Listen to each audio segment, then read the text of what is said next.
हे friends, क्या आप जानते हो कि थ्रोन ऑफ सील दोंगहुआ का असली विलन कौन है?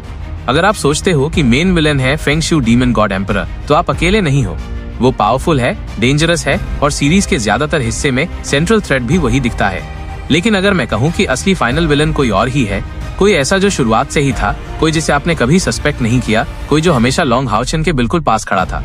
हाँ, सही सुना आपने, असली विलन है हाओ युए। वही हाओ युए जिसे हम सबने हमेशा हाओचेन का लॉयल बीस्ट, उसका सबसे बड़ा फ्रेंड और पार्टनर माना। शुरुआत से हाओ युए मिस्टीरियस और लॉयल दिखाया गया। वो हाओचेन की हर बैटल में साथ देता है, तेजी से इवॉल्व करता है और उससे सोल बॉन्ड तक बना लेता है।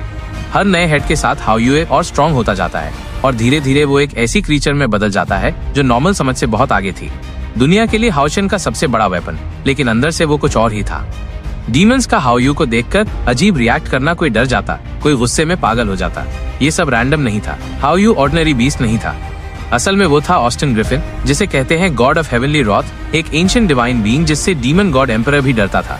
जैसे जैसे हाओ यू इवॉल्व करता गया, उसकी डिवाइन मेमोरी और पावर लौटती गई और जब उसका 9th हेड जागा, वो सिर्फ हाओ यू नहीं रहा, वो बन चुका था एक reborn God, carrying the will और एम्बिशन ऑफ ऑस्टिन ग्रिफिन।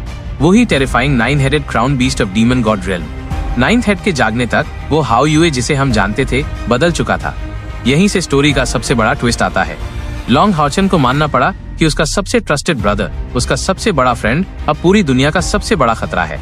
लेकिन हाओ युए इविल नहीं था, उसके गोल्स डिवाइन थे। वो मानता था कि दुनिया फ्लॉड है और डिवाइन जजमेंट ही इसे रीसेट कर सकता है। फिर आती है फाइनल बैटल, जो सिर्फ पावर की नहीं थी, ये थी बिलीफ की क्लैश। हाओचेन लड़ रहा था ह्यूमैनिटी, लाइफ और बैलेंस के लिए, जबकि हाओ यू लड़ रहा था डिवाइन ऑर्डर, गॉड्स की जस्टिस और वर्ल्ड रीबर्थ के लिए, चाहे इसकी कीमत पूरी दुनिया क्यों ना हो। लेकिन ट्विस्ट यहीं खत्म नहीं होता।